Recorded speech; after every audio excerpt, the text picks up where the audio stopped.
स्वर्ग की अप्सराओं का सौंदर्य और उनकी मादकता इंद्रलोक के सभी देवताओं को अपने मोह पाश में बांधे रखती थी।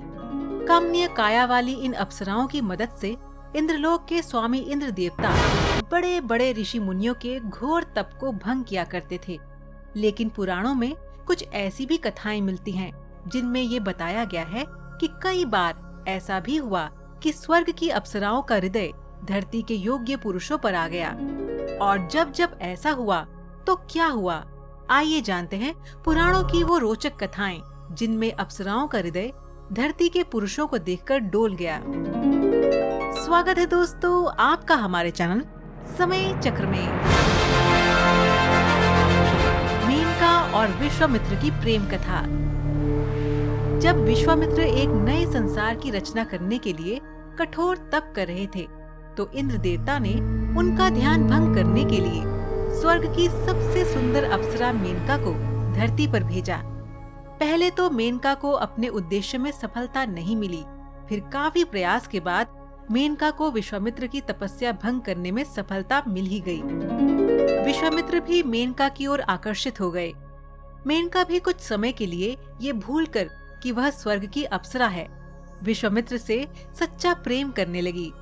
दोनों ने विवाह कर लिया और एक पुत्री शकुंतला को जन्म दिया। लेकिन अप्सरा को इंद्र के आदेश से स्वर्ग लौटना पड़ा, जिससे विश्वामित्र क्रोधित हो गए और वह भी गृहस्थी छोड़कर फिर से तपस्या करने चले गए। परिणाम ये हुआ कि उनकी पुत्री शकुंतला के सिर से बचपन में ही माँ और पिता का साया छिन गया और एक अन्य ऋषि ने इनका पालन पोषण किया। उर्वशी, पुरूरवा, अर्जुन और विभांडक ऋषि। एक बार इंद्रलोक में नारद मुनि राजा पुरूरवा के रूप, बुद्धि और युद्ध कौशल की प्रशंसा कर रहे थे। उर्वशी भी वहाँ मौजूद थी। मृत्युलोक के राजा की इतनी प्रशंसा सुनकर उर्वशी का दिल भी उन पर आ गया। धरती पर आकर जब उन्होंने पुरूरवा को देखा तो मंत्रमुग्ध हो गई और पुरु भी उनकी अपार सौंदर्य में खो गए। इतना ही नहीं, एक बार इंद्र की सभा में मौजूद अर्जुन पर भी उर्वशी का दिल आ गया था। मगर अर्जुन ने कहा, हे देवी, हमारे पूर्वज ने आपसे विवाह करके हमारे वंश का गौरव बढ़ाया है, इस नाते आप हमारी माता हुई। अर्जुन की ये बातें सुनकर क्रोध से आग बबूला उर्वशी ने उन्हें 1 वर्ष तक नपुंसक होने का श्राप दे दिया। इसके अलावा उर्वशी की प्रेम कहानी विभांडक ऋषि से भी काफी चर्चित हुई। घृताची भारद्वाज मुनि का प्रेम। इंद्र की सबसे खूबसूरत अप्सराओं में से एक थी घृताची। एक बार भारद्वाज मुनि गंगा स्नान कर अपने आश्रम की ओर लौट रहे थे। तभी उनकी नजर घृताची पर पड़ी, जो नदी में स्नान कर बाहर निकल रही थी। भीगे वस्त्रों में उनके भरे पूरे तन को देखकर भारद्वाज मुनि घृताची की ओर आकर्षित हो गए। उन्होंने अपने नेत्रों को बंद करके खुद को नियंत्रित करने का भी प्रयास किया, लेकिन तब भी उनका वीर्यपात हो गया। उन्होंने अपने वीर्य को एक मिट्टी के पात्र में रख लिया। इससे द्रोणाचार्य का जन्म हुआ।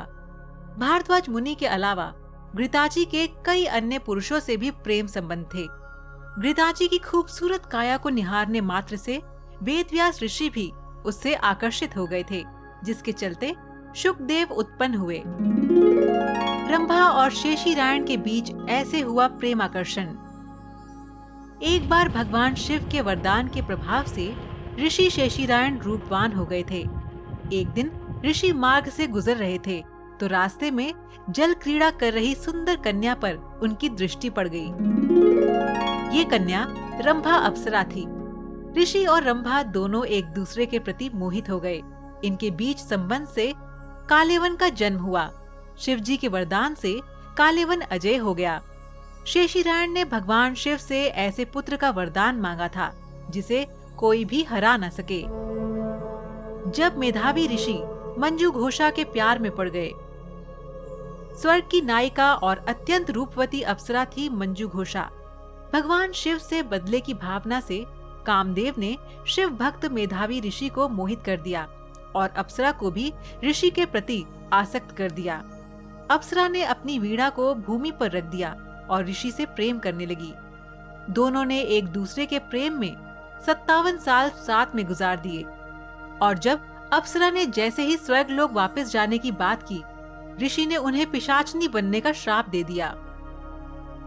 तो दर्शकों, आज का सवाल आपके लिए ये है कि क्या आप बता सकते हैं कि सबसे सुंदर अप्सरा कौन थी? आप इसका जवाब हमें नीचे कमेंट बॉक्स में दीजिए। हमें आपके जवाब का इंतजार रहेगा। तो मिलते हैं आपसे अपनी अगली वीडियो में। तब तक देखते रहिए समय चक्र।